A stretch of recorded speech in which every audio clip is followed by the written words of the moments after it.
нам, як віруючим, взяти якісь певні уроки для себе із цієї ситуації. Щоб ми навчилися більше довіряти Тобі, більше цінувати спілкуванням, братами та сестрами нашими.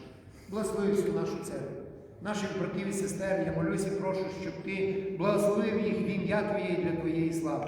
Щоб Ти підтримав їх, Господи, Твоєю милістю і благодаттю.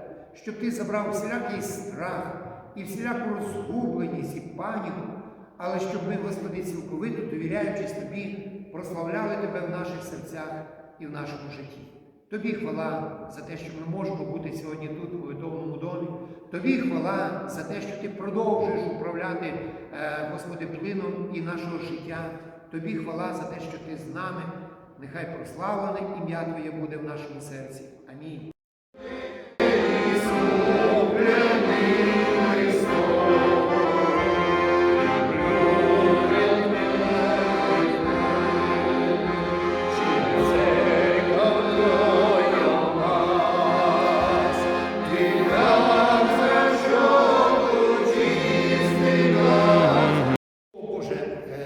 До нас звучати, і я надіюся, що якщо Андрій зможе записати цю проповідь, то ми тоді викладемо її десь у соціальних мережах.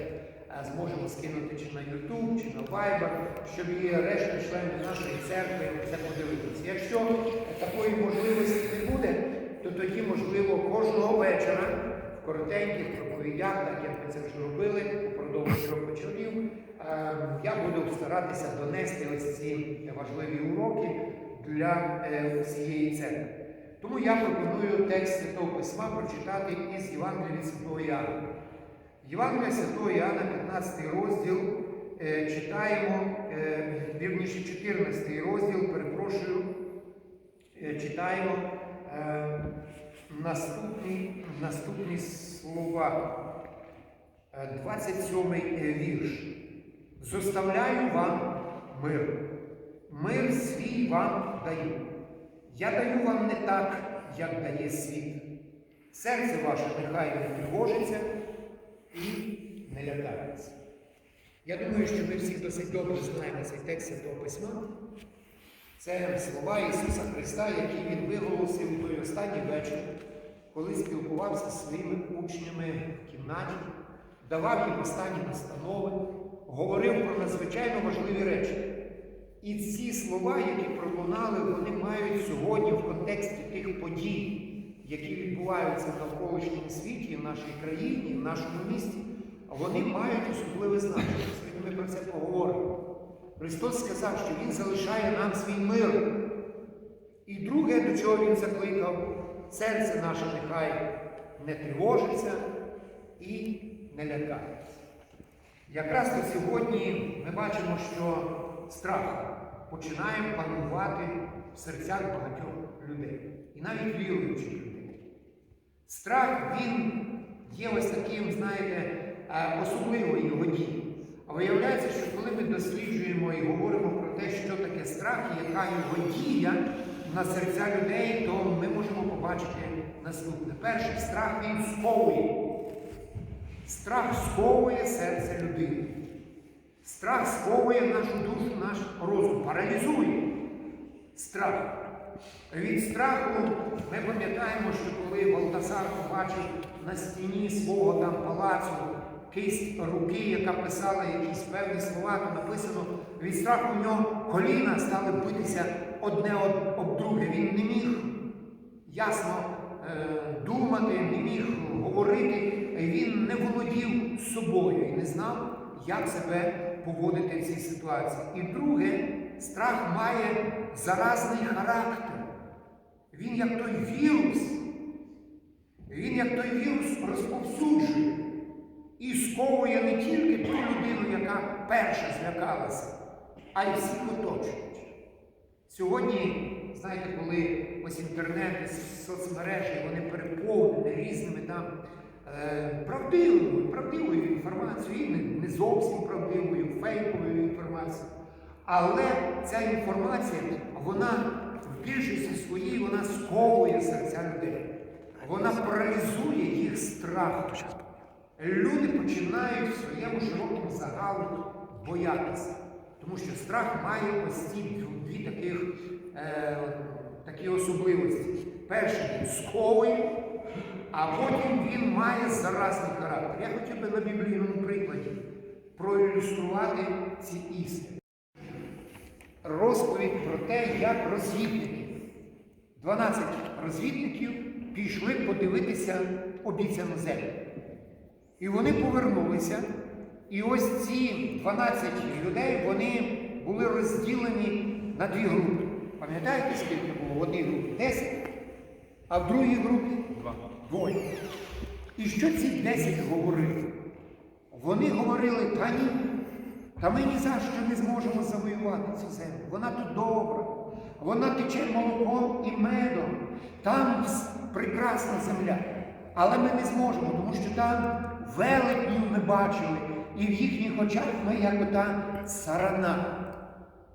І що сталося, коли вони розповіли про це? А сталося те, про що ми говорили. Страх скував не тільки їхні серця, а він, як та зараза, поширився на всю спільність і спільноту народу ізраїльського. Весь народ ізраїльський, він заразився цим страхом. І вони почали звертатися до Мойсея, почали нарікати на нього і почали його звинувачувати: нащо ти нас вивів, щоб ми тут померли, та краще б ми залишилися в єгипетському краї. А двоє що говорили? А двоє говорили про те, що не бійтеся, ми зможемо завоювати, ми зможемо увійти туди, ми зможемо посісти і отримати цю спадщину від Господа. В чому різниця? Перша різниця в тому, і найголовніша різниця: 10 бачили велетнів, а двоє бачили кого? Господа. А двоє бачили Господа. Вони про цих велетнів тільки й говорили: ми бачили там синів Єнакова, ми бачили велетнів, ми з ними не здатні, знаєте, битися і все таке інше. І вони, їхній страх скупав їхнє серце. Вони забули про все. Забули про те, як Бог проводив їх через Червоне море, як води Червоного моря розступились, як загинула армія фараона. Вони забули про те, яким чином Бог піклувався про них. Вони забули, що вони бачили гору, на якій Бог давав обітниці для свого народу через Моїсея. І ця гора тремтіла, і блискавка, і гром, і неможливо було навіть доступити. Вони бачили велич і могутність Божу. Але в цей момент страх сковує серця людей. Страх сковує серця людей. І більше того, він як та зараза, а він розповсюджується і захоплює все нові і нові території. Дійсно, вони подивилися, і забігаючи вперед, я скажу наступне, що коли через 40 років народ Божий знову прийшов сюди, на це місце, і стояли перед Єрихоном, і стояли перед Іорданом, жодної згадки немає ні про велетнів, ні про синів Єнакових, ніякої згадки про це. Зовсім інший народ. Народ, який уже був позбавлений від цього страху. Тому для нас з вами сьогодні так, дійсно, ми іноді дивимося, і у страху очі великі. Так само, як тих розвідників, які пішли туди в обіцяну землю. А вони побачили там, що там, всі були великі? Ні. Вони побачили, можливо, декілька. І від страху їхні очі стали круглими. А вони перелякалися. Таке ж саме було, коли за царя Давида, або ще він не був царем, коли воювали проти филистимлян, і армія Ізраїля стояла проти филистимлян. І Голіаф виходив. Вся армія филистимлян були такими великими. Вся армія филистимлян були такими могутніми воїнами. Нічого подібного. Один. Але він щодня ходив перед станом війська Ізраїля, і страх скував серця людей. За допомогою чого? Що ми можемо вживати в своєму житті, щоб нам не боятися? Я розкажу один такий приклад, який чомусь прийшов на згадку цього ранку мені, коли я готувався до цього служіння.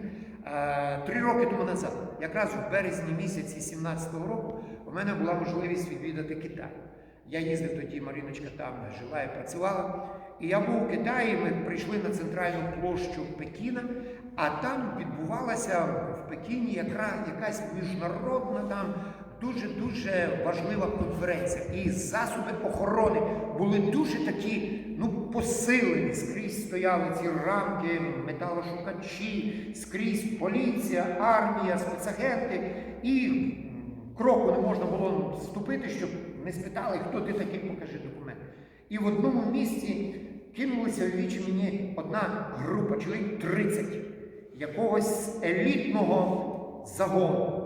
Знаєте, якийсь загін спецпризначення. Я подивився на них, знаєте, вони всі такі одного росту, всі такі спортивної такої статури, а вони всі так чітко йшли. Я так подивився, у мене перша думка.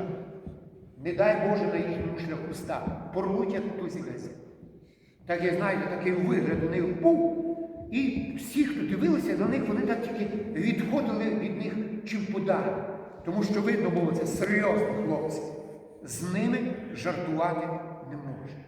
І тому, коли розвідники пішли туди, за Йордан, щоб розвідати ту землю, а вони побачили там цих велетнів, можливо, я не знаю, скільки їх було, але їх було не так і вже й багато. І страх скував їхнє серце. Так що ж робити нам? Які поради дає цей текст Святого Письма, який ми з вами щойно прочитали? Перше, хотілося б, щоб ми з вами взяли для себе ось такий факт. Із страхом треба боротися. Із страхом треба боротися. Ви запитаєте, як? Як боротися із страхом? Із своїм страхом або із страхами інших людей? І є така порада в цьому тексті. Факт. Потрібно пам'ятати про факт. Христос спочатку сказав, зоставляю вам мир. Це факт. Зоставляю вам такий засіб, який може вам допомогти не боятися. За допомогою цього факту ми можемо здолати страх і якісь наші тривоги і переживання. Ви запитаєте, а в чому факт? Які факти ми сьогодні маємо? Знаєте, навіть з огляду на ту позицію, яку ми маємо сьогодні в світі. Сьогодні мова про коронавірус, про цю смертельну інфекцію. Але є факти, які потрібно пам'ятати. Наприклад, факт на вчорашній день я знав, що було 220 тисяч інфікованих, офіційно визнаних інфікованих хворих. Із цих 220 тисяч, 85 тисяч, що вже з ними сталося? Вони виздоровіли. 85 тисяч виздоровіли і їх вже виписали. Ще інший факт, майже 120 тисяч. Вони перебувають у лікарнях і в них або середньої тяжкості, або легка хвороба. Тобто десь 99% ймовірності того, що вони виздоровіють і вони вийдуть. І тільки десь біля 20 тисяч перебувають в важкому стані. І тільки понад 4 тисячі померли на сьогодні. Це факт. Факт. І цей факт має заспокоїти і допомогти нам заспокоїтися. Другий факт – це свідчення всіх, скажімо, країн і медиків з усіх країн, що цей коронавірус, він небезпечний лише для людей старших там понад 60 років. Американці кажуть старших понад 75 років. Він для них згубний, він для них смертельний. А діти, молодь, середній вік, ті, які відчувають себе, скажімо, досить так добре в фізичному стані, для них він може пройти хіба що в легенькій формі. Це факт. 7% вони зцілюються, уздоровлюються, і всього 2% вмирають, і ці 2% вони сковують страхом усіх людей. Сьогодні прочитати про Італію, що вчора там за добу 600 людей померли, це страшно. Там Коронавірус, ця інфекція, вона з особливою силою і люттю лютує, і, на превеликий жаль, дуже багато. Італія сьогодні на першому місці по кількості померлих від коронавірусу. Але ж є факти, які говорять і про інше. І тому для нас факт є те, що Господь сказав: мир мій залишаю вам. Мир, який вище над усяким розум. Мир, за допомогою якого ми можемо перемогти свої страхи і свої переживання. І друга порада, яким чином ми можемо перемагати свої ось ці страхи і тривогу, це покладатися на Божий захист та допомогу. Покладатися на Божий захист та допомогу. Я знову хочу повернутися до цієї історії Старого Заповіту. Тільки вже в книзі Ісуса Навина. Коли ми читаємо після першої спроби, коли народ Ізраїля підійшов до Єрихону, до Іордану, розвідники пішли, посіяли, повернувшись ось цей страх і цю тривогу, і Бог розгнівався на свій народ і на 40 років їх повернув до пустелі. Через 40 років приходить вже зовсім інший народ. Я хочу повторити те, що говорив на початку. Цей народ, що прийшов, він уже не бачив там єнакових синів. Він уже не бачив там великих. Вони не звертали на них увагу. Чуєте? А вони прийшли вільні від цієї тривоги і від цього страху. Взагалі в Слові Божому написані є такі слова. В любові немає чого? Страху. В любові немає страху. Я хотів би спитати, скажіть, друзі, як ви думаєте, що є протилежне страху? Як ви то кажуть, Антонію? Страх там? Сміливість. Сміливість, мужність, так? Да? Як ви думаєте, що ще може бути протилежним ось цьому почуттю страху? Спокій. А в християнському контексті, в біблійному контексті це довір'я. Коли ми довіряємо, тоді ми не боїмося. Чуєте? Згадайте своє дитинство або згадайте своїх маленьких дітей. Якщо ви десь їх в темряві або десь в чужому місці залишите на якусь хвилинку, і вони побачать, що вони самотні, що їх ніби покинули, що за них забули, вони згубилися. Вони перелякані, вони в тривозі, вони будуть плакати.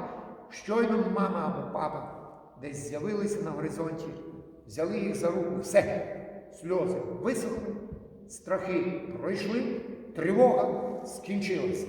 Правда ж так? І тоді, коли в нас є довіра, тоді немає місця страху. Можемо привести ще, хай він не буде досконалим приклад, але навіть такий приклад, коли є сім'я, чоловік та дружина. І я іноді дивлюся на наших сестер, які не мають чоловіків, які не мають за ким сховатися і на кого опертися. І вони, якими б вони не були розумними, мудрими і енергічними, але спілкуючись з ними, постійно бачу в них якусь невпевненість, якусь тривогу, якесь переживання. А коли спілкуєшся із нашими сестрами, в кого є чоловік, він на своєму місці, він є лідер, він є рішучий, енергічний. Дружини, знаєте, такі спокійні. Вони такі впевнені. Чому? Тому що вони за чоловіка і довіряють чоловіку. Коли немає довіри, то тоді досить небезпечно щось робити або кудись іти. Другий страх – це навчитися покладатися на Божий захист та допомогу. Яким чином народ Ізраїля, він продемонстрував це? Знову давайте згадаємо цю історію. Другий раз народ приходить до Іордану. Переходять через цей Йордан. Скажіть, цього разу посилали розвідників? Посилали. Посилали розвідників. Вони знайшли там Рахав, вона їх прийняла, але вони повернулися назад із Йордану, із Єрихону, перепрошую, уже зовсім з іншим настроєм. Вони говорили там про синів Єнаку. Нічого. Вони говорили і свідчили одне. Бог віддав нам це місто в нашу руку. Чому вони були такі впевнені? А вони довіряли Богу. І слухайте, що потім відбувається? Взагалі, якщо розібратися і подивитися історію, Єрихон – це була неприступна фортеця. Її неможливо було здолати без особливих допоміжних засобів. А Ізраїль прийшов з пустелі, з ним не було ніяких там цих стінобитних машин. Не було. У нього не було ніяких засобів, за допомогою яких можна було проламати ці стіни. Нічого. Тільки мечі, списи і лук із стрілами. Все. Ось вся зброя. Як з цією зброєю можна було здолати стіни неприступної фортеці? А що вони роблять? А вони довіряють Богу. І Бог говорить через Ісуса Навіна. Дуже цікавий, пам'ятаєте? Прочитайте вдома обов'язково цю історію. Цікава ось історія про те, як вони здобули Єрихон. Як він впав перед ними. І він дав їм такий наказ. Кожного дня, один раз, 6 днів підряд, обходити навколо Єрихону. Жодного звука, жодного крику, тільки труби. Сурмили священики в труби, обійшли навколо Єрихону і прийшли далі. На другий день, так, на 5-й, на 6-й день, а на 7-й день скільки разів за день вони обійшли? 7 разів обійшли. І коли 7-й раз обійшли, Ісус Навін дав наказ, щоб гучно всі крикнули. А знаєте, взагалі-то, якби розібратися з людської точки зору, ну як це могло допомогти здобути Єрихон? Як це могло допомогти здолати стіни Єрихону? Але довіра Богові здолала стіни. І в них не було аніякого суму. І тільки вони крикнули всі разом гучно, тут справу втрутився Бог. І написано стіни Єрихона, а вони зруйнувалися по всьому своєму периметру. Все, стіна упала. І тоді народ Божий, армія Ізраїля, вони зайшли туди в місто і здобули його. Я не знаю, чи думали ви коли-небудь про ту реакцію, яка була у жителів Єрихона, коли вони бачили, що Ізраїль ходить навколо міста.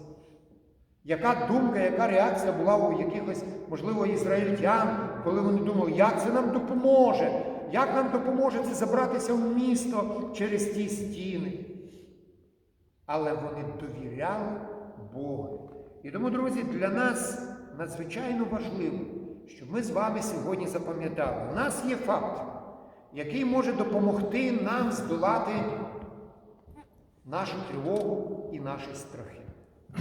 І, можливо, на цьому я хотів би сьогодні зупинитися. Але я просив би всіх, якщо хтось сьогодні буде дивитися цей відеозапис цієї промови, я хотів би звернутися до всієї церкви, брати та сестри. А візьміть, ну, будь ласка, і знайдіть на сторінках Біблії факти того, або, скажімо, приклади того, що означає довіряти Богові. На прикладі, насправді, що означає довіряти. Що Господь його нам дає не так, як цей світ дає. Ми маємо ось такий могутній засіб для здолання наших тривог і наших страхів. Тому, друзі, я не говорю про те, що нам не потрібно ніяких засобів перестороги робити. Нічого подібного. Для того, щоб здолати Єрихон, Ізраїль, здається, їм можна було й не ходити. Можна було стати в таборі там, подути в сурми, і на цьому все, або просто прийти, або зруйнував стіни. Але ні. Але ні, спочатку Ізраїль ходив 7 днів, і тільки після цього Бог зруйнував ці стіни. І тому ми також маємо робити те, що ми маємо робити, але довіряючи нашому Господеві. Те, що від нас не залежить, але воно підвладне нашому Господеві. Він є Бог сильний. І тому, дорогі друзі, брати та сестри, нехай Господь потішить наші серця, і щоб ми з вами пам'ятали ось цей момент. І апостол Павло в післанні, другому післанні до Тимофія пише в 1 розділі, там 7-й вірш, там записані такі слова: «Бо Бог не дав нам духа якого? Страху, але дав нам дух здорового розуму, дав нам дух сили, дав нам дух любові. Тому нехай Бог допоможе, щоб ми мали ось такий дух довіряти нашому Господеві. Довіряти тому, що Він контролює цю ситуацію. Довіряти як капітанові корабля. Довіряти як водієві автобуса чи якогось автомобіля. Ми сідаємо і не питаємо, а ну покажи нам свої права, а ну покажи нам, на що ти здібний, здатний і що ти вмієш. Ми довіряємо. І тому ми сідаємо без всякого страху, довіряючи своє життя в руки іншої людини. А тим більше нашому Господеві. Тому нехай Бог благословить нас усіх, дорога церква, нехай Бог підтримає нас, і щоб дійсно в нашому житті ми навчилися в першу чергу довіряти нашому Господеві. Справжня любов, вона витісняє страх. Справжня любов, вона довіряє. І ця довіра нехай проявляється в нашому щоденному житті. Амінь. Амінь. Зараз, я думаю, давайте ми все-таки Молитві, Господь, і прошу Тебе, Боже, наповняй моє серце Святим Духом, Боже, щоб по всьому довіряти Тобі, Господь, і на Тебе уповаю, Господь. Прошу, Боже, за спасение моих родных и близких, Господь, чтобы они покаялись, Боже, чтобы они приняли Тебя как Бога, как Спасителя. Дай мне мудрости, Боже, во всем полагаться на Тебя, Боже, и говорить о Тебе на работе, Боже, родным и близким, Господь. ми просимо, щоб Ти зберіг їх, щоб вони дотримувалися правил безпеки, щоб вони, Господи, були розумні, розважливі. Благослови нашу молодь, дітей, дорослих, Господи, щоб ми також мали здоровий розум, і щоб ми були обережні, і щоб ми з обережністю ставились до інших людей, але разом з тим, щоб ми проявляли своєю поведінкою зразок довіри Тобі, Господи, тому що в Твоїх руках і наше життя, сьогодення і майбутнє. Ми дякуємо Тобі за Слово Твоє, яке закликає нас до того, щоб ми вчилися довіряти Тобі, щоб ми боролися із страхами, щоб ми пам'ятали, Господи, що Ти є живий, що Ти з нами, і що Ти бажаєш провадити нас і далі до нашої небесної Батьківщини. Благослови всіх, хто є присутній тут, і коли ми будемо повертатись в наші домівки, Ти також благослови цей шлях. Збережи кожного із присутніх тут і всю нашу церкву від захворювання, від цієї інфекції. Тобі хвала за все, наш Господь і Спаситель, Отець, Син та Дух Святий. Амінь. Аминь. Да любите вы друг друга, как и я вас возлюбил.